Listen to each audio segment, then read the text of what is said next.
Hello kids, हम लोग कक्षा 12वीं एनसीईआरटी जीव विज्ञान का दूसरा चैप्टर पढ़ रहे हैं पुष्पी पादपों में लैंगिक प्रजनन। इसके पीछे तीसरे वीडियो में मैंने आपको पादपों में किस तरह से प्रजनन होता है, निषेचन होता है, द्विनिषेचन, ये मैंने आपको बता दिया है। अब हम निषेचन के बाद की प्रक्रियाओं के बारे में हम यहाँ पर पढ़ेंगे। तो निषेचन पश्च घटनाएं क्या क्या है, देखिए। द्विनिषेचन में आपने देखा था कि एक तो अंडाणु का निषेचन हुआ जिससे जाइगोट का निर्माण हुआ, वो आगे चल के एम्ब्रियो बनाएगा, उसका निर्माण हम देखेंगे। दूसरा, आपने जो द्वितीयक कोशिका थी जिसको केंद्रीय कोशिका भी कहते हैं, उसका आपने निषेचन कराया जिससे प्राथमिक भ्रूणपोष का निर्माण हुआ था। तो इससे आगे चल के भ्रूणपोष बनेगा। तो एम्ब्रियो का निर्माण और भ्रूणपोष का निर्माण ये दोनों शीड के अंदर रहते हैं, बीज के अंदर रहते हैं। और बीज का निर्माण किससे होता है? वो होता है अंडक से, जो ओव्यूल है उससे। तो इन दोनों का हम यहाँ पर निर्माण किस तरह से होता है इसको यहाँ पर पढ़ेंगे। ऊपर वर्णित किए गए दोहरे निषेचन के अनुपालन या अनुहरण में भ्रूणपोष एवं भ्रूण के विकास की अगली घटनाक्रम में बीजांड के परिपक्व होकर बीज में बदलने तथा अंडाशय को फल के रूप में विकसित होने की सभी घटनाओं को सामूहिक रूप से निषेचन पश्च घटना के नाम से जाना जाता है।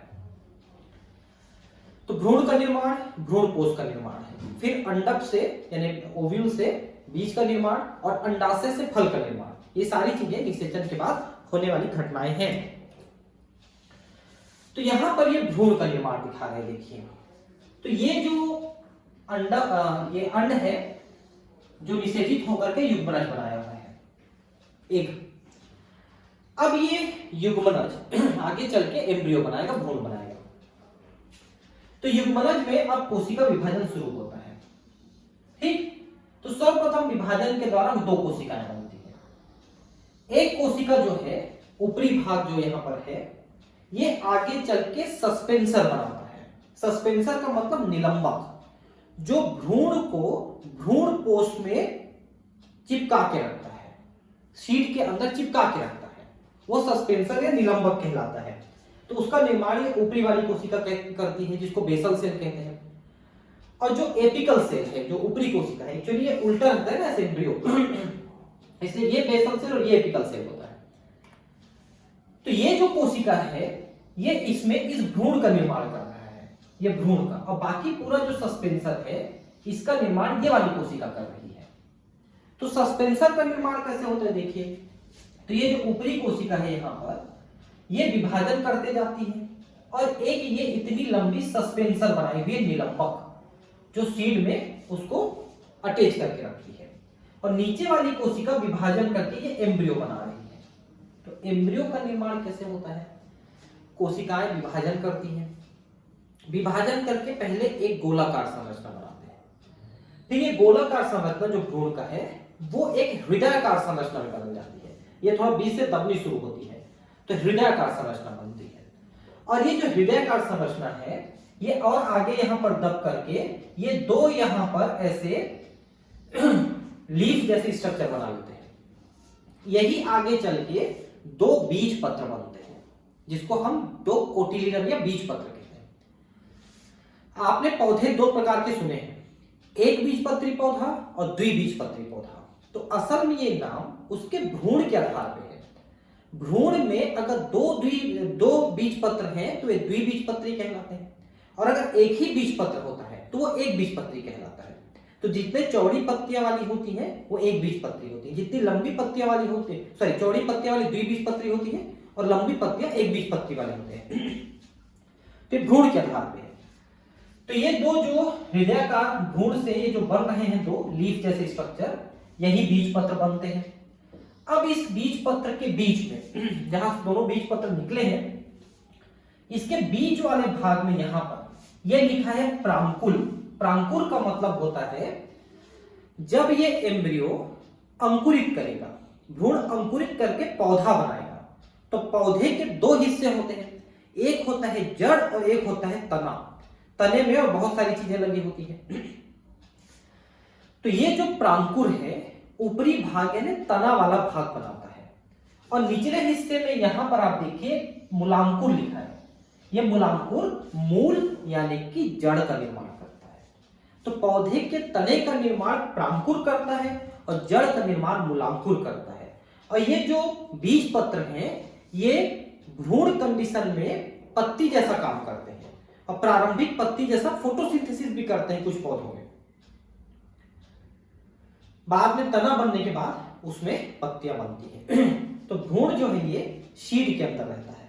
तो मान लो ये शीड है, मतलब कि बीज है, तो देखिए इस तरह से ये है और इसके ऊपर दो बीज चोल पाए जाते हैं जिसको अपन टेस्टा और टेगमेंट कहते हैं, जिसमें ये अटैच रहता है ऐसे, ठीक है। और ये भ्रूण है। तो भ्रूण के चारों तरफ वाला जो भाग है यही तो भ्रूण कोश होता है, जिसको आपको त्रिगुणित रूप में बनाए थे डबल फर्टिलाइजेशन के द्वारा, द्विनिषेचन के द्वारा, जिसमें 3 न्यूक्लियस फ्यूज हुए थे, संलयित हुए थे। तो वो भ्रूण कोश यहीं पर रहता है।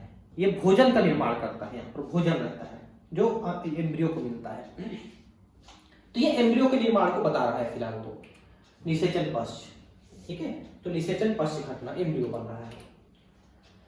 उसके बाद भ्रूण कोश का निर्माण, एम्ब्रियो के निर्माण को आगे पढ़ने के लिए देखा। भ्रूण कोश का निर्माण कैसे होता है देखिए, इसको पहले आप समझ लीजिए। जैसे आपने ये देखिए एम्ब्रियो शेकल भ्रूण कोश में आपने एक केंद्रीय जो कोशिका थी इसके निषेचन में 3 केंद्रकों का आपने संलयन कराया था, जिसको आप त्रिक संलयन कह रहे थे। और इसके संलयन से यहां पर एक त्रिगुणित कोशिका का निर्माण हुआ। यही त्रिगुणित कोशिका या केंद्रक आगे चल के भ्रूण कोश का निर्माण करता है। अब भ्रूण का पोषण करने वाला कैसे करता है देखिए। तो सर्वप्रथम ये जो केंद्रक है ये विभाजन करके 2 केंद्रक बनाती है। अभी सारे विभाजन समसूत्री होंगे। समसूत्री विभाजन में कोशिका या केंद्रक जिस अवस्था में रहता है विभाजन के बाद भी उसी अवस्था के, उसी गुणन के केंद्रक और कोशिका बनते हैं। जैसे यहां पर एक त्रिगुणित केंद्रक थी तो जितने बार भी समसूत्री विभाजन होगा तो त्रिगुणित केंद्रक ही बनेंगे। तो अब यहां पर भ्रूण कोश का निर्माण 2 तरह से होता है। पहला तरीका कहलाता है वो है न्यूक्लियर या केंद्रकी, केंद्रक वाला, केंद्रकी भ्रूण कोश। इसमें क्या होता है कि इस केंद्रक का पहले बार बार विभाजन होता है, समसूत्री विभाजन, बहुत सारे केंद्रक बन होते हैं, मतलब इसको फ्री न्यूक्लियर डिवीजन कहते हैं, मुक्त केंद्र की विभाजन। केंद्रक का ही मुक्त रूप से विभाजन हो जाता है बहुत बार। और उसके पश्चात जो है इनमें कोशिका विभाजन शुरू होता है और ये केंद्रक के चारों तरफ एक कोशिका भित्ति बन के ये कोशिकाओं में बदल जाते हैं। लेकिन जरूरी नहीं है कि सारे केंद्रक कोशिका बनाएंगे ही, ये जरूरी नहीं है। जैसे देखिए आप नारियल के बारे में जानते हैं। नारियल में शुरू में पूरा ये न्यूक्लियर विभाजन ही होता है। तो नारियल के अंदर गुदा नहीं बना रहता है, वो केवल पानी रहता है। तो पानी का मतलब क्या है, यही न्यूक्लियर विभाजन हुआ है, अभी पूरा पानी है। उसके बाद किनारे किनारे में जो केंद्रक हैं वो तो अपने चारों तरफ कोशिका भित्ति बना के कोशिका में बदल जाते हैं, लेकिन बीच वाले जो केंद्रक हैं वो अभी केंद्रक के रूप में ही रह जाते हैं। इसलिए नारियल में किनारे किनारे में जो सफेद गुदा वाला पार्ट बनता है, भाग बनता है जिसको आप खाते हो, उसमें केंद्रक के साथ कोशिका बन जाती है, इसलिए ठोस अवस्था में आ गई है। लेकिन बाकी हिस्सा अभी भी पानी है नारियल का, तो वो पानी वाला हिस्सा समझिए क्यों केंद्र की ही रह गया है, उसमें अभी कोशिका विभाजन नहीं हो पाया, इसलिए वो केंद्रक के रूप में ही रह गया। तो सर्वप्रथम केंद्रक का विभाजन होता है, फिर पूरे का या सब के केंद्रकों का कोशिका विभाजन भी हो जाता है। तो कोशिकाएं अलग हो जाती हैं, या तो सारे का या कुछ का। दूसरा होता है वह है सेलुलर प्रकार का, यानी कोशिकीय प्रकार का। कोशिकीय प्रकार में क्या होता है कि जैसे कि पहले एक केंद्रक थी और एक कोशिका थी, ये एक कोशिका थी ना, एक केंद्रक बनी, अब एक केंद्रक विभाजन करके 2 केंद्रक बना लेती है, फिर इसमें कोशिका का विभाजन हो जाता है, फिर ये विभाजन करते तो फिर कोशिका का विभाजन हो जाता है, ऐसा फिर विभाजन तो फिर विभाजन। मतलब कि जितने बार केंद्रक का विभाजन होते जाएगा उतने बार कोशिका का भी विभाजन होते जाएगा साथ साथ। तो इसे हम केंद्रकीय कोशिकीय प्रकार का कहते हैं। ये केंद्रकीय प्रकार का था जिसमें केंद्रक पहले विभाजन हो गया फिर बाद में कोशिका का विभाजन हुआ, लेकिन उसमें केंद्रक के विभाजन के साथ साथ कोशिका का विभाजन होते रहता है। और तीसरा है मिश्रित प्रकार का, जिसको हेलोबियल कहते हैं, हेलोबियल प्रकार का। हेलोबियल प्रकार का क्या होता है, इसको आप जरा ध्यान समझिए कि इसमें पहले एक केंद्रक से जब दो केंद्रक बनता है तो दोनों में कोशिका विभाजन हो जाता है, दो कोशिका बन जाती है। अब ये दो कोशिका के अंदर जो केंद्रक हैं ये अब मुक्त केंद्र की विभाजन करते हैं और फिर मुक्त केंद्र की विभाजन करने के बाद फिर इनमें कोशिकाओं का विभाजन होता है। मतलब पहले केंद्रक विभाजन के साथ कोशिका का विभाजन हो जाता है, लेकिन बाद में और जो केंद्रक हैं, वो जो दो केंद्रक और कोशिकाएं हैं, उनमें मुक्त केंद्र की विभाजन होना शुरू हो जाता है। मतलब शुरू में वो सेलुलर रहता है, फिर बाद में केंद्रीय प्रकार का हो जाता है। तो तीन प्रकार से भ्रूण कोश का निर्माण हुआ। चलिए पढ़ते हैं। भ्रूण कोश का विकास भ्रूण विकास के रूप में बढ़ता है, साथ ही के साथ बढ़ता है। क्यों? क्योंकि भ्रूण को जो पोषण चाहिए विकास के समय वो भ्रूण कोश से ही मिलता है।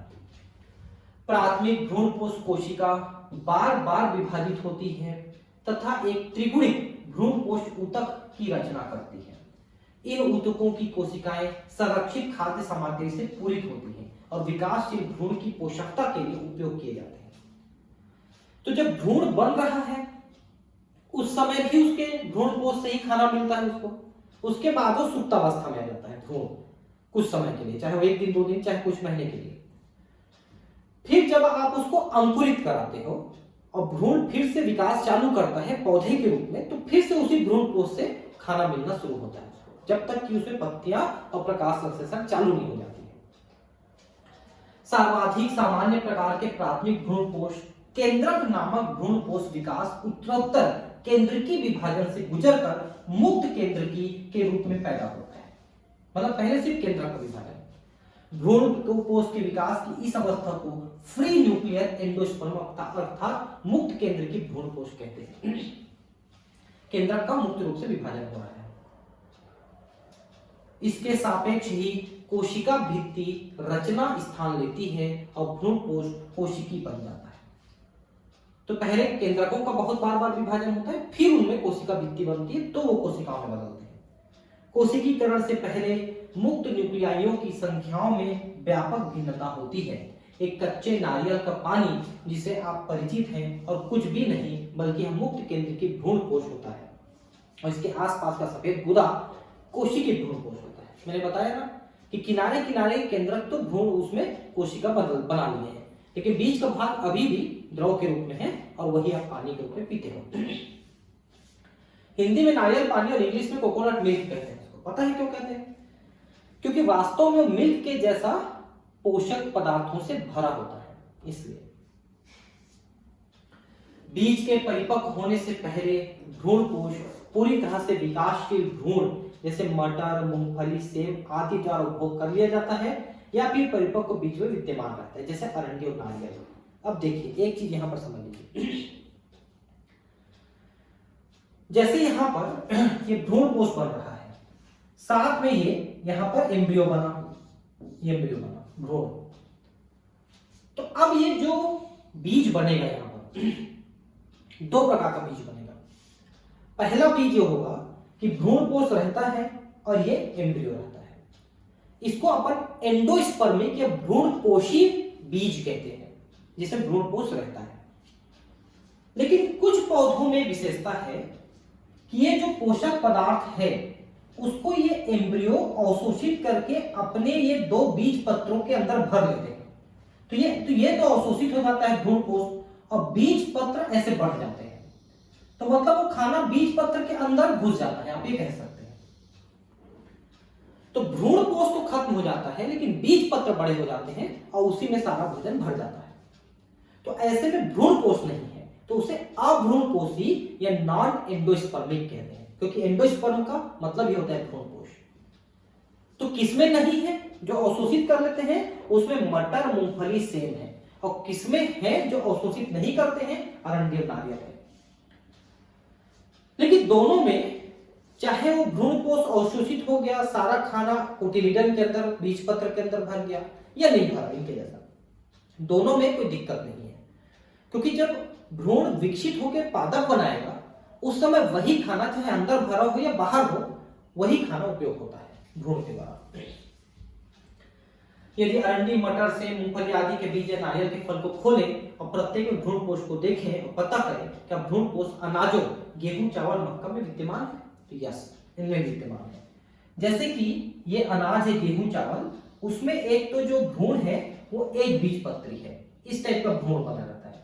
द्विबीजपत्री में यहाँ भी रहता है, लेकिन यहाँ पर एक बीजपत्री है। तो ऐसा भ्रूण जो है एक बीजपत्र के अंदर भरा है, मतलब भ्रूण है, एक बीजपत्री भ्रूण है, ठीक। और भ्रूण कोश इसमें भरा हुआ है, ऐसा भ्रूण कोश भरा हुआ है। इसमें एक और विशेषता बताता हूं मैं आपको।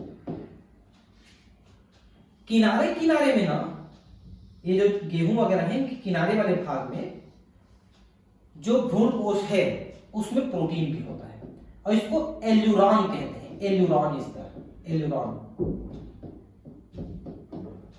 ठीक।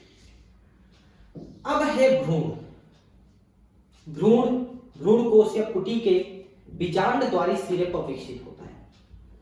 तो जहां पर पहले बीजांड द्वार था अंडक में, आपको ध्यान होगा, जिससे पॉलन ट्यूब जो है, पॉलन का पराग की नलिका घुसी थी, वहीं पर अभी भी छिद्र रहता है। यहां पर छिद्र रहता है अभी भी, बीच में भी छिद्र रह जाता है। तो उसी सिरे पर भ्रूण का निर्माण होगा, क्योंकि वहीं से पानी एंटर करेगा जब आप भ्रूण का अंकुरण कराना चाहोगे, बीज का अंकुरण कराना चाहोगे। जहां पर युग्मनज स्थित होता है। अधिकतर युग्मनज तब विभाजित होते हैं जब कुछ भ्रूण कोश का निर्माण हो चुका रहता है, ठीक है। कुछ हद तक भ्रूण कोश का निर्माण हो जाता है, तब भ्रूण का निर्माण होता है, क्योंकि भ्रूण कोश से खाना मिलता है। ये वाला संरचना मैं आपको पहले बता दूं, ये दो प्रकार के भ्रूण हैं। एक है द्विबीजपत्री भ्रूण और एक है एक बीजपत्री भ्रूण। द्विबीजपत्री भ्रूण के बारे में अभी हम बात किए थे कि इसमें दो बीजपत्र हैं, ये देखिए दो बीजपत्र हैं, और यहां पर है प्रांकुर, जिसको अपन प्लुमुल भी कहते हैं। इससे तने का निर्माण हुआ, मैंने बताया आपको, पौधे का तना इससे बनता है, ठीक है। उसके बाद यहां पर है मूलांकुर, जिसको रेडिकल कहते हैं, इससे जड़ का निर्माण होगा, ठीक। और ये मूलांकुर के ऊपर एक मूल गोप पाया जाता है, यहां पर मूल गोप, कोलियोराइजा कहते हैं इसको। और यही आगे चल के जड़ में सिरे में एक कैप जैसा बनाते हैं, उसको भी मूल गोप ही कहते हैं, ठीक। बीज पत्राधार का मतलब है कि ये भ्रूण का मुख्य हिस्सा है, ये वाला हिस्सा, ठीक है, भ्रूण का मुख्य हिस्सा। ये द्विबीजपत्री, जिसमें दो बीजपत्र है, एक और एक दो। अब यहां पर देखिए एक बीजपत्री पौधा, एक भ्रूण। इसमें ये वाला जो दिख रहा है हाथ जैसा, जैसे एक मेढक के हाथ उठा के खड़ा है टाइप का दिख रहा है, ये एक हाथ जैसा बना हुआ है, जिसको स्क्यूटेलम लिखा है। यही एक यही एक जो है बीजपत्र है, कोटिलिडन है। और दूसरा बीजपत्र यहां पर एक छोटा सा दिख रहा है, जिसको अधिकोरक कह रहा है। ये वो दूसरा बीजपत्र है जो इसमें अविकसित रूप में रहेगा, इसलिए एक ही बीजपत्र बना। इसमें भी देखिए एक प्ररोह शीर्ष है, जिसको हम यहां पर प्रांकुर कह रहे हैं, जिससे तना बनता है। और एक यहां पर मूलांकुर है, जो यहां पर भी मूलांकुर है, जिससे जड़ बनता है ना।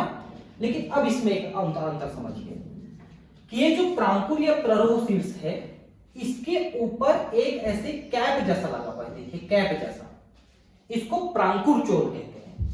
और मूलांकुर के ऊपर भी एक कैप जैसा लगा हुआ है, इसको मूलांकुर कोप कहते हैं, मूलांकुर चोल कहते हैं, जो उसको कवर किया हुआ है,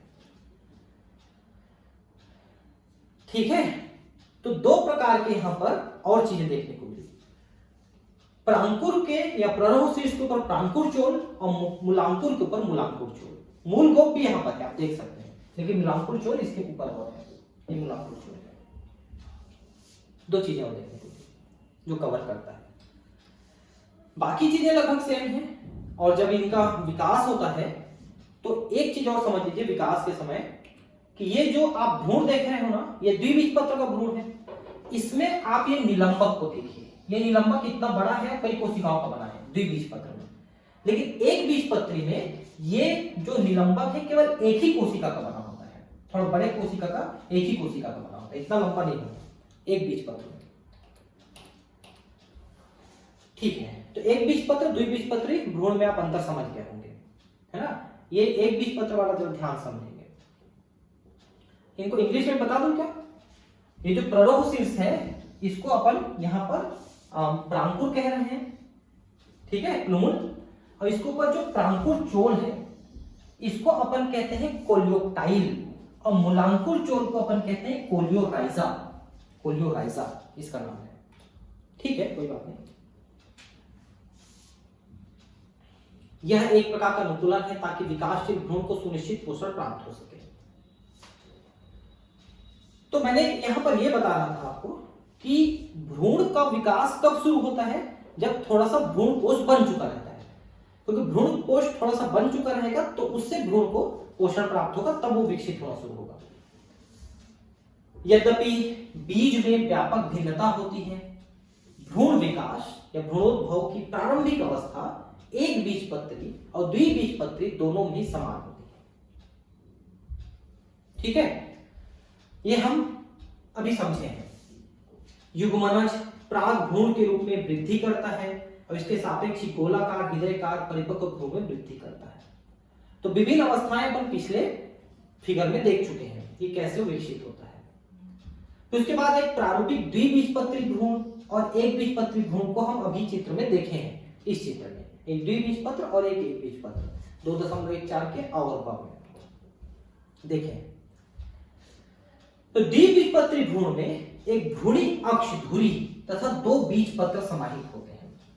तो इसको पूरा जो है एक अक्ष मानते हैं, इसको यहां तक को पूरा एक अक्ष मानते हैं, भ्रूण अक्ष इसको कहते हैं। बीजपत्र के स्तर से ऊपर भ्रूणी अक्ष की प्रोटीन एपिकोटाइल बीजपत्रोपरिक होती है, जो प्रांकुर या स्तंभ सिरे पर प्रायः समाप्त होती है, ठीक है। एपिकोटाइल और हाइपोकोटाइल ये दो चीजें और होती है, समझ लीजिए आप, इनको मैं बता देता हूं। देखिए ये जो प्रांकुर है ना, इसके निचले वाले भाग में यहां पर एपिकोटाइल होता है और मूलांकुर के पहले यहां पर हाइपोकोटाइल होता है। एपिकोटाइल और हाइपोकोटाइल दो चीजें और होती हैं।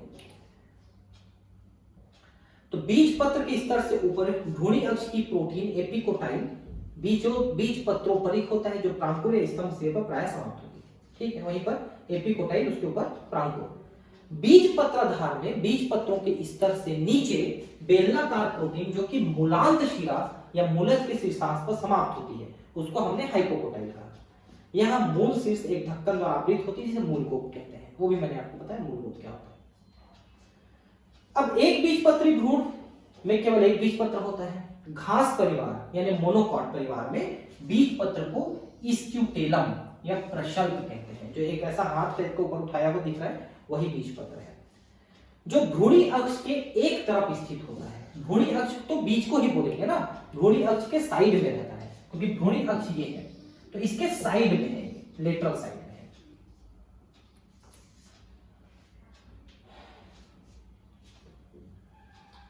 इसके निचले सिरे पर भ्रूणी अक्ष में एक गोलाकार और मूल आवरण एक बिना विभेदित परत से आवृत होती है, जिसे कोलियोराइजा मूलांकुर चोल कहते हैं। तो मैंने नीचे में आपको बताया मूलांकुर के ऊपर एक आवरण है जिसको मूलांकुर चोल या कोलियोराइजा कहते हैं। स्क्यूटेलम के जुड़ाव के स्तर के ऊपर भ्रूणी अक्ष के भाग को बीज पत्रोपरिक कहते हैं। बीज पत्रोपरिक में प्ररव शीर्ष तथा कुछ आदिकालिक आद्य पर्ण होते हैं, जो एक खोखला पर्णी संरचना को घेरते हैं, जिसको प्रांकुर चोल कहते हैं। यह मैंने आपको बताया कि प्रांकुर के ऊपर एक कवर जैसा लगा हुआ है जिसको कोलियोक्टाइल कहते हैं, प्रांकुर चोल। तो ये क्या होता है? आदिकालिक पर्ण, मतलब एक प्रकार से शुरू में बना हुआ पत्ती है, जो प्रांकुर चोल कहलाता है। जल में कुछ बीजों गेहूं, मक्का, मटर, चना, मूंगफली को रात भर पानी में भिगोएं। इसके बाद बीजों को छीलें, खोलें, भ्रूण और बीज के विभिन्न भागों का अवलोकन करें। तो क्या दिखेगा आपको? तो आपको यह दिखेगा कि उसके अंदर पानी भरा है और भ्रूण पोष का अब पाचन शुरू हो गया है और भ्रूण में विकास शुरू हो चुका है। ये देखेंगे आप, उसमें कोशिका विभाजन होते हुए देखेंगे आप। अब हम बात करेंगे बीज। तो बीज के बारे में अभी मैंने आपको एक चीज और बताया था कि अगर उसके भ्रूण पोष को एम्ब्रियो खा गया है, अपने अंदर रख लिया है भ्रूण, तो हम उसमें एंडोस्पर्म या भ्रूणपोष नहीं पाएंगे, तो उसको हम नॉन एंडोस्पर्मिक या एक्स एल्बुमिनस या अभ्रूणपोषी बीज कहते हैं। लेकिन जिसमें बरकरार है उसको एल्बुमिनस, एंडोस्पर्मिक या भ्रूणपोषी बीज कहते हैं। और बीज के ऊपर दो बीज चोल पाए जाते हैं, बाहर वाले को टेस्टा और अंदर वाले को टेगमेन कहते हैं। दो बीज चोल पाए जाते हैं। आवृत बीजों में लैंगिक जनन का अंतिम परिणाम बीज होता है। इसको प्रायः एक निषेचित बीजांड के रूप में वर्णित किया जाता है। तो आपने देखा था कि ये अंडाशय था, वर्तिकाग्र अंडाशय, इसके अंदर ये बीजांड था और बीजांड के अंदर एम्ब्रियो बना।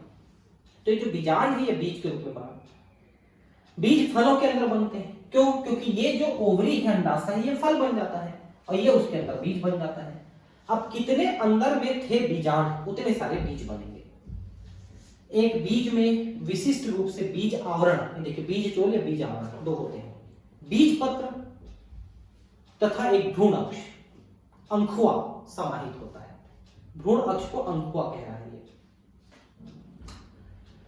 भ्रूण का बीज पत्र एक सरल संरचना होती है, प्रायः आरक्षित आहार भंडार के कारण फूली हुई और स्थूल होती है, जैसा कि लेट्यूमिनस में। तो मैंने आपको बताया था कि दो बीजपत्री जितने भी भ्रूण हैं वो खाई गए हैं लगभग, देखें यहाँ पे।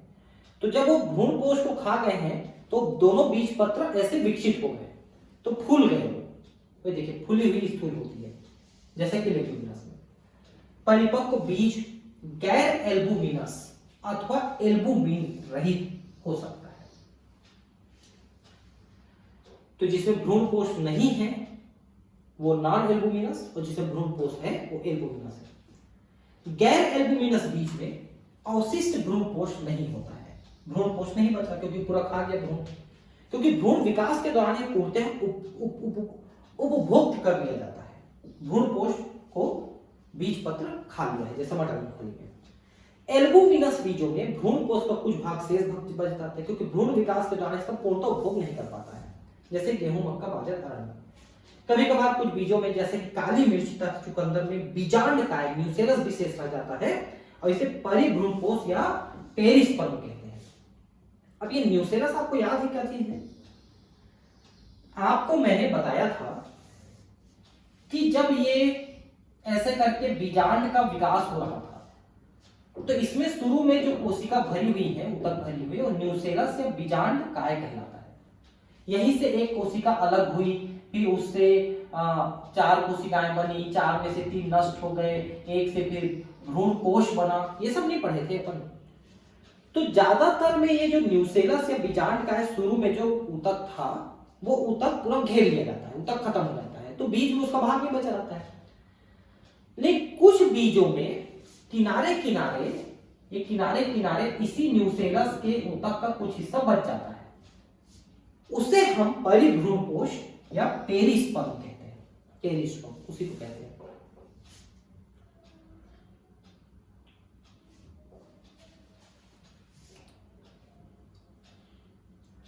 बीजांड अंडाशय का अध्यावरण बीज के ऊपर सख्त संरक्षात्मक आवरण बन जाता है। तो मैंने शुरू में आपको बताया था, आपको ध्यान होगा पिछले वीडियोस में, कि जब बीजांड ओव्यूल का बाहर का 2 आवरण, जिसको इंटेगुमेंट या अध्यावरण कह रहे थे, वो दोनों बीज में भी रह जाते हैं और वही बीज का आवरण या बीज चोल बनाते हैं। बाहर वाले को टेस्टा, अंदर वाले को टेगमेन कहते हैं। और नीचे जहां पर माइक्रोपाइल था, भैया आपने ऐसा नहीं देखा था बीजांड को, ऐसा यहाँ पर माइक्रोपाइल था जिसमें पॉलन ट्यूब एंटर किया था, तो ये दोनों आवरण ने तो बीज में आवरण बना लिया, और ये वाला माइक्रोपाइल छिद्र अभी भी रह जाता है बीज में। जैसे बीज है तो यहाँ पर वो छिद्र रह जाता है माइक्रोपाइल, जिसको बीजांड द्वार कहते हैं। बीज अंकुरण के समय यह ऑक्सीजन एवं जल के प्रवेश को सुगम बनाता है, क्योंकि जब आप बीज को पानी में रखते हो अंकुरण कराने के लिए, तो उसी छिद्र से जल अंदर प्रवेश करता है और अंदर प्रवेश करके वहां पर भ्रूण के अंकुरण में सहायता करता है। जैसे जैसे बीज परिपक्व होता है, उसके अंदर जल की मात्रा घटने लगती है तथा बीज अपेक्षाकृत शुष्क हो जाता है। आपको बता दें कि बीज में जो नमी है वो 8 से 10% रह जाता है, लेकिन उतने में वो अंकुरित नहीं कर सकता जब तक उसको नमी और ज्यादा पानी नहीं दोगे तब तक। फलस्वरूप सामान्य चपात चौपाई क्रियाएं धीमे पड़ने लगती हैं और भ्रूण निष्क्रियता की दशा में प्रवेश कर जाता है, जिसे प्रसूति कहते हैं। या यदि अनुकूल परिस्थितियां उपलब्ध, पर्याप्त नमी, आर्द्रता, ऑक्सीजन, उपयुक्त तापमान होती है तो यह अंकुरित भी हो सकते हैं।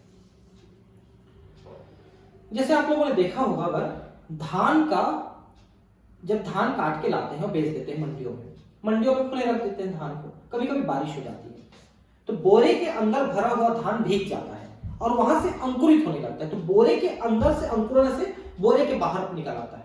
आपने कभी देखा होगा इस चीज को। जैसे जैसे बीजांड परिपक्व होकर बीज बनते हैं, अंडाशय फल के रूप में विकसित हो जाता है। अर्थात बीजांड का बीज के रूप में तथा अंडाशय का फल के रूप में रूपांतरण साथ साथ चलते रहता है। तो ओव्यूल या बीजांड बीज बन रहा है और अंडाशय फल बना रहा है। तो फल तो बन गया, अब उसके अंदर बीज कितने बनेंगे? जितने उसके अंदर बीजांड थे। अंडाशय की दीवार, फल की दीवार छिलके के रूप में विकसित होता है, जिसे फल भित्ति कहते हैं। देखिए यहां पर थोड़ा सा देख लीजिए, ये दो बीज पत्र दिख रहे हैं। देखिए जैसे आप मटर है, मटर को कभी भूंज के खाए होंगे आप लोग, या चना को भूंज के खाए होंगे, तो छिलके निकल जाते हैं, तो उसका बीज ऐसे दो फाली में ऐसे अलग हो जाता है। तो असल में दो फाली जो बना हुआ है, जुड़ा हुआ है, वही भ्रूण है। क्योंकि अब बाकी सब चीज को अवशोषित कर लिया है, भ्रूण को उसको अवशोषित करके अपने अंदर भर लिया है।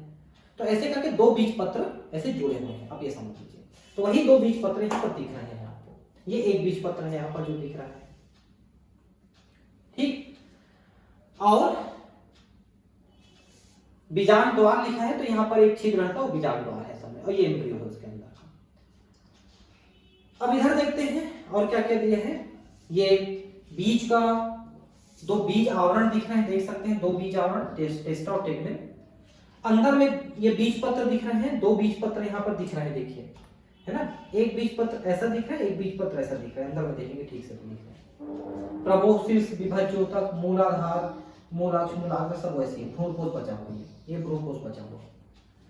अब इधर देखते हैं क्या दिख रहा है। ये द्विबीज पत्र, ये तो एक बीज पत्र का है, ये वाला, ये द्विबीज पत्र का है।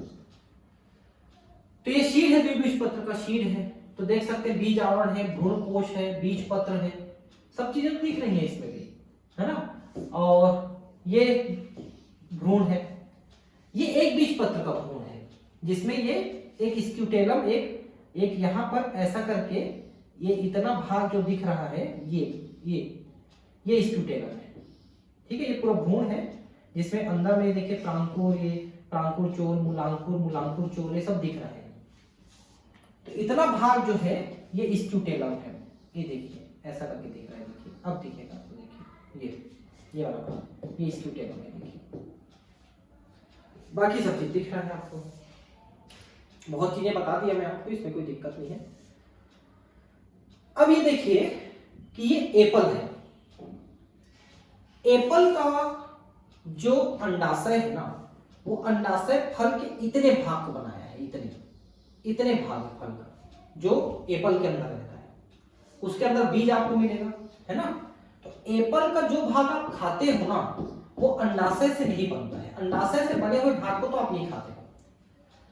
जो एप्पल है ना, वो फॉल्स फ्रूट है, वो असत्य फल है। क्योंकि सत्य फल हम तब कहते हैं जब उसके खाने वाला भाग अंडाशय से बनता है, लेकिन एप्पल के खाने वाला भाग अंडाशय से नहीं बनता है। वो ये बनता है, जो खाने वाला भाग ये थैलेमस से बनता है। थैलेमस क्या होता है?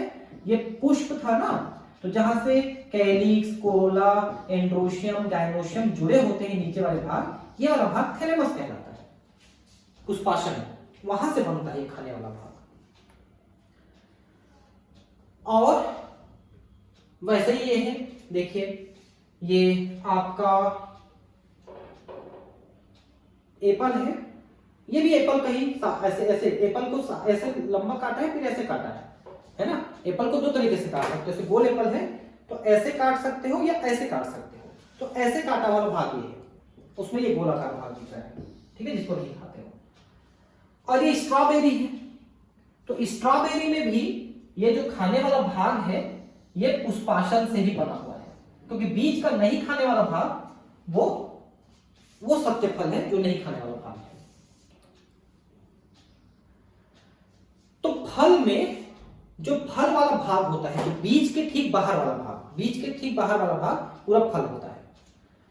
अब वो जो फल होता है वो एक छिलके के रूप में हो सकता है या मोटे गूदेदार हो सकता है। जैसे आप मटर की फली लाते हो, मटर की फली को ऐसे छीलते हो, फेंक देते हो और सीड को खा लेते हो, तो जो छिलका निकाल के फेंक दिया जिसको जानवर खा लेते हैं वही फल है, वो पतला छिलका फल है, उसको फल भित्ति कहेंगे। लेकिन आप आम लाते हो तो आम में तो गुदा है, उसको खा लेते हो, तो गुदा वाला भाग जो है गुठली के साथ, गुठली को फोड़ोगे तो बीज निकलेगा। भैया आप गुदा खा लेते हो तो गुठली निकलती है, अब गुठली को पकड़ के ऐसे फोड़िए तो ऐसे दो फाली में उसका ऐसे निकल जाएगा छिलका, उसके अंदर एक किडनी का आकार का शीट निकलता है जो सॉफ्ट होता है। तो जो ऐसे फाली निकल गया ना वो फ्रूट का हिस्सा था, फ्रूट का सिर्फ बीज वाला हिस्सा आपने खाया है फल भित्ति का। वैसे नारियल है, नारियल को तोड़ के जो गोला निकालते हो जिसको आप पूरा खा लेते हो वो बीज है, बाकी पूरा बाहर का भाग फल है। तो फल मोटे भित्ति के रूप में भी हो सकता है या पतले छिलके के रूप में भी हो सकता है, वो फल भित्ति कहलाता है, पेरिकार्प। अब फल भित्ति का 3 स्तर होता है, एपिकार्प, मेसोकार्प, एंडोकार्प। फल भित्ति का 3 हिस्सा, 3। जैसे आम आप लाते हो, आम में ऊपर छिलका रहता है, उस छिलका को निकाल लेते हो, कच्चे आम का खा भी लेते हो, पके आम का छिलका आप निकाल देते हो, तो छिलका एपिकार्प है। फिर बीज का गुदा वाला पार्ट मेसोकार्प है जिसको आप खाते हो। फिर गुठली को फोड़ोगे तो सब फाली निकलेगा, मैंने बताया, वो फाली एंडोकार्प है। लेकिन मटर का जो छिलका निकाल के फेंक दिया उसी में एपिकार्प, मेसोकार्प, एंडोकार्प तीनों है। उसको समझाना थोड़ा सा टाइम लेगा, मैं बताऊंगा कभी। वैसे नारियल है, आप कच्चा नारियल अभी कभी पिए होगे पानी, तो ऊपर में चिकना छिलका रहता है, वो एपिकार्प है। फिर बीच में फाइबर वाला निकलता है, मेसोकार्प है। फिर हार्ड वाला पार्ट जिसको तोड़ते हो वो एंडोकार्प है। फिर नारियल का गोला निकलता है, वो बीज है। तो फल भित्ति जो होता है पेरिकार्प, उसके 3 स्तर, एपिकार्प, मेसोकार्प, एंडोकार्प। खाने लायक है नहीं है वो अलग बात है। हर प्रकार का फल नहीं खाया जा सकता। कुछ में पूरा फल का तीनों हिस्सा खा लेते हैं, कुछ में एक हिस्सा खाते हैं, कुछ में 2 हिस्सा खाते हैं, कुछ में कुछ भी नहीं खाते हैं, ऐसा भी हो सकता है। कुछ में सब कुछ खा लेते हैं, ये भी हो सकता है। फल अमरूद, आम, संतरे आदि के भांति गूदेदार हो सकते हैं, अथवा मूंगफली, सरसों, मटर आदि के भांति शुष्क भी हो सकते हैं। बहुत सारे फलों ने अपने बीजों के परिक्षेपण हेतु विविध क्रियाविधियां विकसित की है। भाई फल का निर्माण क्यों हुआ? फल का निर्माण हुआ बीज की सुरक्षा के लिए, ठीक, और बीज का वितरण कराना है। भाई एक जगह बीज पड़ जाएंगे तो वहीं पर सारे पौधे उग जाएंगे, तो बीज को दूर दूर तक ले जाना है ना, तो प्रकीर्णन, बीजों का प्रकीर्णन, उसके लिए अलग अलग विधियां। आप फलों के वर्गीकरण एवं उनके परिक्षेपण क्रिया को याद करें, जिसे आपने पहली की कक्षा में पढ़ा है। आपने कक्षा 11वीं में मार्फोलॉजी यानी कि आकारिकी पढ़ा है पौधों की, उसमें आपने फल के बारे में पढ़ा कि फल कितने प्रकार के होते हैं। क्या एक अंडाशय के अंदर बीजांड की संख्या और फल के अंदर बीजों की संख्या के बीच कोई संबंध है? तो यस है। अंडाशय से फल बना है और बीजांड से बीज बना है, तो जितने बीजांड रहेंगे एक अंडाशय के अंदर उतने सारे बीज रहेंगे, जितने बीजांड उतने बीज। अगर एक है तो एक, जैसे आम के अंदर एक है, लेकिन मटर के अंदर 4, 5, 10 रहते हैं, लेकिन पपीता के अंदर और ज्यादा होते हैं बीज। तो कितने बीजांड उतने बीज अंडाशय के अंदर।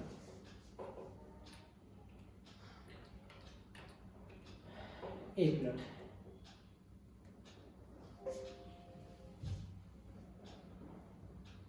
ठीक है। तो 3-4 स्लाइड बचे हैं, इनको मैं अभी खत्म करके इसको आगे बढ़ूंगा, ठीक है।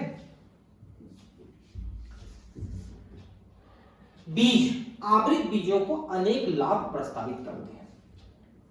पहला लाभ यह है कि बीज के रूप में उसको दूर दूर तक आप ले जा सकते हो।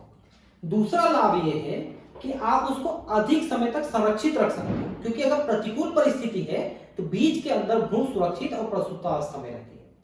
जब अनुकूल परिस्थिति आती है तो बीज को आप अंकुरित करा सकते हो, और बीज में चूंकि बहुत सारा भ्रूण पोष रहता है या भोजन रहता है, तो उसको एनिमल्स भी खा सकते हैं।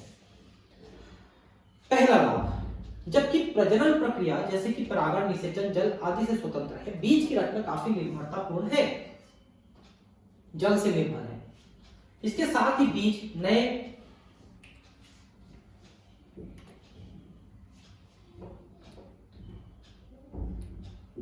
एक मिनट, ये थोड़ा सा एक लाइन छूट गया, इसको भी पढ़ा देता हूं। अधिकतर पादपों में जब तक अंडाशय से फल विकसित होता है उसके अन्य पुष्पीय अंश अभाषित एवं झड़ जाते हैं। अन्य पुष्पीय अंग कौन कौन से हैं? कैलिक्स है, कोरोला है, एंड्रोशियम है और गाइनोशियम के बाकी पार्ट है वो बहुत झड़ जाते हैं। हालांकि कुछ एक प्रजातियों में जैसा कि सेब, स्ट्रॉबेरी, अखरोट आदि में फल की रचना में पुष्पासन भी महत्वपूर्ण भागीदारी निभाता है। क्योंकि मैंने भी बताया कि एप्पल का खाने वाला भाग पुष्पासन से बनता है, तो आभासी फल है। इस प्रकार के फलों को आभासी या मिथ्या फल या स्यूडो फॉल्स फ्रूट कहते हैं। अधिकतर फल केवल अंडाशय से विकसित होते हैं और उन्हें यथार्थ या वास्तविक फल कहते हैं। तो वे फल जो केवल अंडाशय से ओवरी से बनते हैं वो सत्य फल है, और बाकी किसी भाग से फल बनता है तो वो आभासी या असत्य फल है। यद्यपि अधिकतर प्रजातियों में फल निषेचन का परिणाम होते हैं, परंतु कुछ ऐसी प्रजातियां भी हैं जिनमें बिना निषेचन के फल विकसित होते हैं। ऐसे फलों को अनिषेक जनित फल कहते हैं। इसका एक उदाहरण केला है। निषेचन के बाद फल बनता है तो ठीक है, लेकिन बिना निषेचन के फल बन जाए तो उसे पार्थिनोकार्पी कहते हैं, अनिषेक फलन कहते हैं। केला अनिषेक फलन को वृद्धि हार्मोन के प्रयोग से प्रेरित किया जा सकता है। इस प्रकार के फल बीज रहित होते हैं। देखिए, हमने ये पढ़ा कि निषेचन के बाद बीज और फल का निर्माण होता है। आप चाहते हो कि बीज का निर्माण ना हो, केवल फल का निर्माण हो, तो आप अंडाशय में बिना निषेचन के, निषेचन से पहले ही ऑक्सीन या जिब्रेलिन नाम का हार्मोन छिड़क दीजिए, तो वो अंडाशय विकसित होकर फल का निर्माण शुरू कर देगा। लेकिन उसके अंदर बीज का निर्माण नहीं होगा क्योंकि निषेचन नहीं हुआ है। तो ऐसे फल बीज रहते रहेंगे। तो कुछ ऐसे फल आपको खाने में आनंद आ सकते हैं, जैसे तरबूज है ना, या इस टाइप का खरबूज है। अगर इनमें बीज नहीं रहेगा तो आपको खाने में ज्यादा आसानी हो सकता है, इसलिए बीज रहित फल का निर्माण किया जाता है।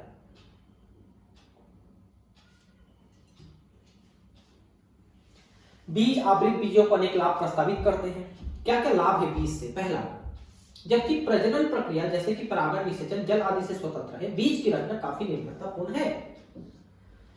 जल की आवश्यकता है वहां पर बीज के निर्माण में। इसके साथ ही बीज नए पर्यावरणों में प्रसारण हेतु बेहतर अनुकूल रणनीतियों से युक्त होते हैं तथा प्रजाति को अन्य क्षेत्रों में बचने में मदद करते हैं, दूर दूर तक पहुंच जाते हैं। जैसा कि इनमें पर्याप्त आरक्षित आहार भंडार होता है। अल्प वयस्क नवोदित तब तक पोषण देते हैं जब तक कि वह स्वयं भी प्रकाश संश्लेषण न करने लगे। तो बीज का जब अंकुरण होता है, पौधा बनता है, तो भ्रूण पोष से ही खाना मिलते रहता है उसको जब तक वो स्वयं प्रकाश संश्लेषण नहीं करने लगता है। युवा भ्रूण को कठोर बीज आवरण संरक्षण प्रदान करता है। सबसे कठोर बीज आवरण कमल के बीज में पाया जाता है, कमल कट्टा, ठीक है। और अगर आप लेग्यूमिनस में कहोगे तो राजमा, फ्रेंच बीन राजमा का बीज आवरण काफी कठोर है। लैंगिक प्रजनन के उत्पाद होने की वजह से ये नवीन जेनेटिक संपाक को पैदा करते हैं जो विविधता का रूप लेते हैं। तो देखिए, दो अलग अलग पौधों से पर निषेचन के द्वारा बने हुए हैं अगर, तो उनमें नए गुण आएंगे और संतति में नए गुण आने से उनमें भिन्नता पैदा होती है, जिससे नए प्रजातियों का विकास धीरे धीरे होते रहता है। बीज हमारी कृषि का आधार है। बीज के भंडारण हेतु परिपक्व बीज का निर्जलीकरण प्रसूति बहुत ही महत्वपूर्ण है, जिसे पूरे वर्ष भर खाद्यान्न के रूप में इस्तेमाल किया जा सकता है और अगले मौसम के लिए फसल के रूप में उगाया नहीं जा सकता है। तो बीज को हम एकदम भी 100% नहीं सुखाते, 7-8-10% उसमें नमी रह जाता है, क्योंकि भ्रूण के जिंदा रहने के लिए उतनी नमी जरूरी है। लेकिन भ्रूण उस अवस्था में सुप्तावस्था में रहता है, तो आप उसको खा भी सकते हो, भंडारित कर सकते हो, फिर जरूरत पड़ी तो उसको अंकुरित भी करा सकते हो। क्या आप बीज के बिना या उस बीज के बिना जो तुरंत अंकुरित हो जाते हैं भंडारण न किए जा सके, खेती की कल्पना कर सकते हैं? भाई खेती आप ऐसे ही तो करते हो कि इस साल का फसल हुआ उसको रख देते हो तो अगले साल फिर बीज के रूप में काम आता है। तो इनके बिना कैसे आप फसल ले सकोगे? बीज के परिक्षेपण छितराने के बाद वह कितने समय तक जीवित रह सकता है? तो वो तब तक जीवित रहेगा जब तक वो सुप्तावस्था में रहेगा और उसको 8-10% नमी मिलती रहेगी। अगर वो एकदम सूखा हो जाएगा तो मर जाएगा। यह अवधि पुनः व्यापक रूप से भिन्न होती है, अवधि भिन्न होती है। कुछ तो कुछ दिनों तक ही जीवित रह सकते हैं, कुछ सालों तक जिंदा रह सकते हैं। कुछ प्रजातियों बीज अपनी जीवन क्षमता कुछ महीनों में ही खो देते हैं। बहुसंख्य प्रजातियों के बीच कई वर्षों तक जीवन क्षम रहते हैं। कुछ बीज तो सैकड़ों वर्षों तक भी जीवित रह सकते हैं। यहाँ पर विश्व के प्राचीन जीवन क्षम बीजों के अनेक रिकॉर्ड हैं। जैसे एक प्राचीन बीज ल्यूपाइन ल्यूपिनस आर्कटिकस है। देखिए ल्यूपिन नाम का एक बीज, पौधे का बीज, ल्यूपिनस आर्कटिकस के बीज, ये कहां से मिला है पता है? आर्कटिका, आर्कटिक क्या कहते हैं? नॉर्थ पोल को, उत्तरी ध्रुव को, उसके बर्फ में दबा हुआ था, वहां से निकला और ये करीब करीब 10,000 साल पहले का बीज था, जो अभी तक सुप्तावस्था में था, और उसको अंकुरित कराए तो अंकुरित भी हो गया और पेड़ बन के पुष्पीकरण किया। वैसा ही एक और बीज मिला जो 2000 साल पुराना था। ये बीज था फोनिक्स डेक्टाइलिफेरा का, मतलब खजूर का बीज। इसका बीज मिला, कहां मिला? तो मृत सागर एक समुद्र है, उसके पास एक राजा का महल, कौन सा राजा? हेराल्ड नाम के राजा का महल, उसकी खुदाई की, ये बहुत पुराना कभी का राजा हुआ करता था, उसके महल की खुदाई की गई, पुरातात्विक खुदाई, तो उसमें एक खजूर का बीज मिला जो जिंदा था, 2000 साल पुराना था, और उसको लगाए तो उससे पौधे का विकास हो गया। तो इतने पुराने 10,000 2000 साल पुराने बीज भी विकसित होकर नए पौधे बना लेते हैं। पुष्पीय पादपों के लैंगिक प्रजनन के बारे में एक संक्षिप्त अध्ययन पूरा करने के बाद यह अधिक सार्थक प्रयास होगा कि कुछ पुष्पीय पादपों की विशाल उत्पादकीय क्षमता का परिविज्ञान निम्नलिखित प्रश्नों को पूछकर प्राप्त किया जाए। एक भ्रूणपुटी कोश में कितने अंडे मौजूद होते हैं? एक बीजांड में कितने भ्रूण कोश मौजूद होते हैं? देखिए एक भ्रूण कोश में जनरली एक ही अंडा होता है, और एक बीजांड में कितने भ्रूण कोश? तो एक बीजांड में जनरली एक ही भ्रूण कोश होता है। एक अंडाशय में कितने बीजांड? तो फिर ये एक से ज्यादा बीजांड हो सकते हैं। एक प्रारूपिक पुष्प में कितने अंडाशय होते हैं? तो अंडाशय अगर एक से ज्यादा है तो जनरली वो जुड़ जाता है, तो एक से ज्यादा अंडाशय हो सकते हैं। एक पादप पे कितने पुष्प? तो बहुत सारे। ऐसे ही प्रश्न, क्या आप कुछ ऐसे पादपों के बारे में सोच सकते हैं जिनके फलों में बहुत भारी संख्या में बीज मौजूद होते हैं? अरे भाई देख लो ना, अगर आप बहुत भारी तो नहीं, लेकिन काफी संख्या में आप पपीते के अंदर ही मिल जाएगा। ऑर्किड क्या होते हैं? ये एपीफाइट होते हैं जो दूसरे पौधों के ऊपर उगते हैं। इनके फल में 1000 छोटे छोटे बीज होते हैं। मैं आपको बताऊं, सबसे छोटा बीज ऑर्किड का ही होता है। ये मुश्किल से दिखेगा आपको, इतना छोटा बीज होता है, और इसमें भ्रूण पोष बिल्कुल नहीं होता है, मतलब भोजन नहीं होता है इसमें। तो क्या होता है फिर, कैसे जिंदा रहते हैं? तो इनका जो भ्रूण होता है ना, उसमें शुरू से ही प्रकाश संश्लेषण की क्षमता होती है। तो जैसे ये जल और सूर्य के प्रकाश के संपर्क में आता है, वैसे ही अंकुरित होता है। इसके पास अपना भोजन संग्रहित नहीं होता। इसी मामले में कुछ परजीवी प्रजाति के फल जैसे ओरोबैंगी तथा स्ट्राइगा है, जिसमें काफी सारे बीज बनते हैं। क्या आपने फाइकस अंजीर का लघु या सूक्ष्म बीज देखा है? अंजीर ऐसे तो आपको देखने में नहीं मिलेगा, लेकिन मार्केट में आप ये जड़ी बूटी या पंसारी की दुकान में आप जाएंगे कि मुझे अंजीर दे दो, तो ऐसे केले के चिप्स जैसे कटे कटे हुए आपको अंजीर के फल के कटे हुए हिस्से आपको देंगे। उसके अंदर छोटा छोटा बीज दिखता है। क्या करते हैं इसको पता है? दूध में उबाल के पीते हैं और खा लेते हैं उसको, तो बड़ी ताकत आती है, शरीर हृष्ट-पुष्ट बनता है अंजीर खाने से। एक छोटे से अंजीर के बीज से कितना विशाल पादप तैयार होता है। अंजीर का पेड़ होता है, बड़ा पेड़, जैसे बरगद का होता है, वैसे उसी कैटेगरी का है ना। फाइकस बेंगालेसिस बरगद और फाइकस कैरिका अंजीर। प्रत्येक अंजीर का पौधा कितने लाख बीज पैदा करता है? क्या किसी अन्य उदाहरण की कल्पना कर सकते हैं जहां इस प्रकार के एक लघु बीज ने वर्षों तक इस तरह का विशाल जैव समूह पैदा किया हो? तो बरगद है, पीपल है, उन्हीं कैटेगरी का ले लो, उसी टाइप का है सब के सब। असंग जनन एवं बहुभ्रूणता। देखिए बहुभ्रूणता क्या है? एक बीज के अंदर एक भ्रूण होना चाहिए, लेकिन कई बार एक से ज्यादा भ्रूण हो जाते हैं। जैसे पाइनस का बीज है, पाइनस के बीज में एक से ज्यादा भ्रूण हो जाएंगे, ऐसा, तो उसको बहुभ्रूणता कहते हैं। तो ये दो कारणों से हो सकता है कि अगर एक अंडाशय के अंदर, एक अंडक के अंदर एक से ज्यादा एक रहेंगे तो सबके सब फर्टिलाइज होकर उतने सारे भ्रूण बन जाएंगे, या एक ही भ्रूण रहेगा तो विभाजन से कई भ्रूण बन जाएंगे। ऐसा कई कारण हो सकता है। यद्यपि सामान्य तौर पर बीज निषेचन के परिणाम है। कुछ एक पुष्पी पादपों जैसे एस्ट्रेसिया तथा घासों ने बिना निषेचन के बीज पैदा करने की प्रक्रिया विकसित कर ली है, जिसे असंग चरण कहते हैं, एपोगेमी। मतलब देखिए क्या है, निषेचन हम क्यों करते हैं? क्योंकि अगुणित अंडाणु को निषेचित करके द्विगुणित करते हैं। मान लो अंडाणु द्विगुणित ही रहे तो निषेचन की आवश्यकता नहीं होगी, और बिना निषेचन के ही भ्रूण बन जाएगा। तो ऐसे कई तरीके होते हैं जिससे बिना निषेचन के ही भ्रूण बन जाते हैं, तो उसको असंग चरण कहते हैं। मतलब मिलाप नहीं होता और भ्रूण बन जाता है। बिना निषेचन के जो है फल को क्या कहते हैं? फल को पार्थिनोकार्पी कहते हैं, अनिषेक फल कहते हैं, और इसको अनिषेक जनन कहते हैं, जिसमें बिना निषेचन के भ्रूण का निर्माण होता है, अनिषेक जनन। और फल अनिषेक फलन। इस प्रकार से असंग चरण अलिंगी प्रजनन है, जो लैंगिक प्रजनन का अनुहारक है।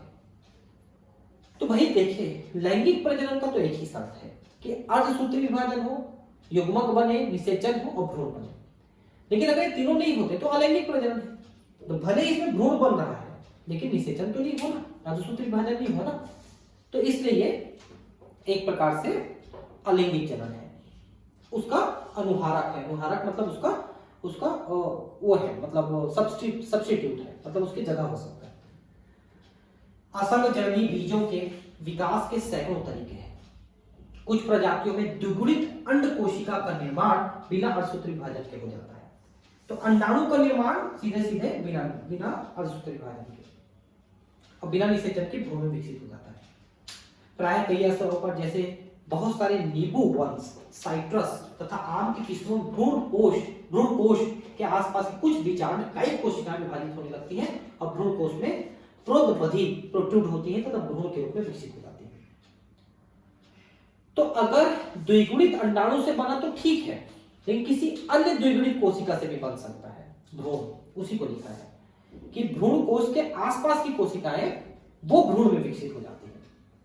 इस प्रकार की प्रजातियों प्रत्येक बीजांड में अनेक भ्रूण बन जाएंगे। एक बीज में एक से अधिक भ्रूण की उपस्थिति को बहुभ्रूणता कहते हैं।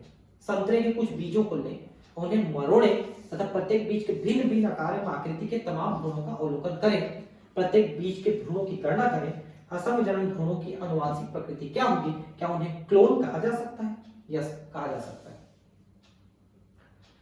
क्योंकि एक ही प्रकार कोशिकाओं से बने हैं। उनका जो आनुवंशिक संरचना है एक जैसा रहेगा, तो उनके बने हुए भ्रूण, तो उनके बने हुए पौधे एक जैसे रहेंगे।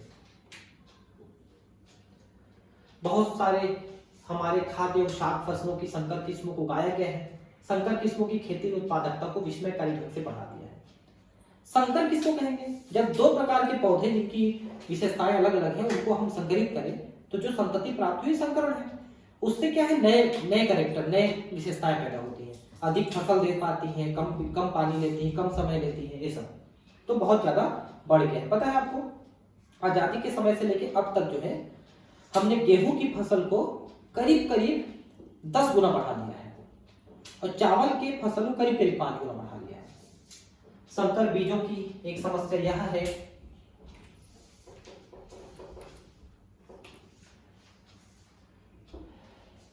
कि उन्हें हर साल उगाया जाना चाहिए, क्योंकि संकरण आपको हर साल करना पड़ेगा। उनसे बने हुए जो बीज हैं वो जनरली प्रजनन नहीं कर पाते, क्योंकि उनमें जो